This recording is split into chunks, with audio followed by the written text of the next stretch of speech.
Introduction of law is very important. Let me introduce the law. Law is nothing but rules and regulation framed to control the society. अगर law नहीं होता तो chaos होता. अगर 302 murder case नहीं डालते तो रोज मर्डर होते हैं.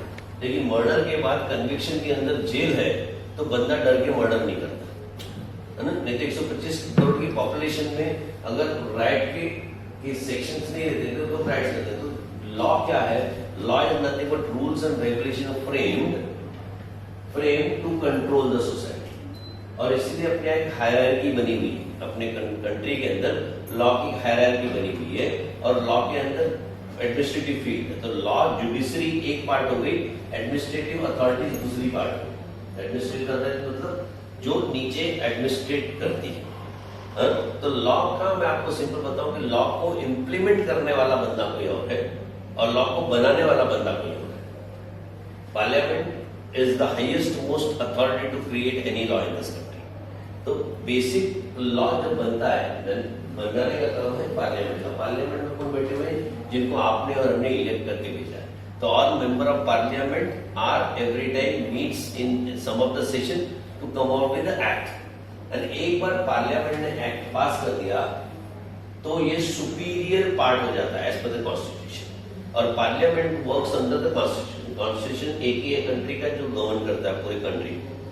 हम लोग पूरे के पूरे कॉन्स्टिट्यूशन चलते थे. Any law which is against the constitution is bad law तो उसको उड़ा दिया जाता है. तो लॉ मेकिंग बॉडी कौन आ गई?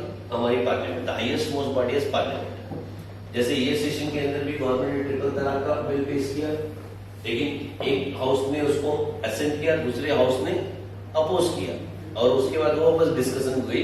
फिर से नेक्स्ट सेशन जब बैठेगा तो फिर से आएगा. एक बार दोनों हाउस ने पास कर दिया कि it goes to the president for assent और प्रेसिडेंट साइन कर देता है एक बार, then it become a law, then become a act. मैंने एक बार ये एक्ट बन गया तो कंट्री के अंदर आदिवासी एरिया में जो बैठा हुआ है उसको भी फॉलो करना है. क्योंकि ignorance of law is no excuse.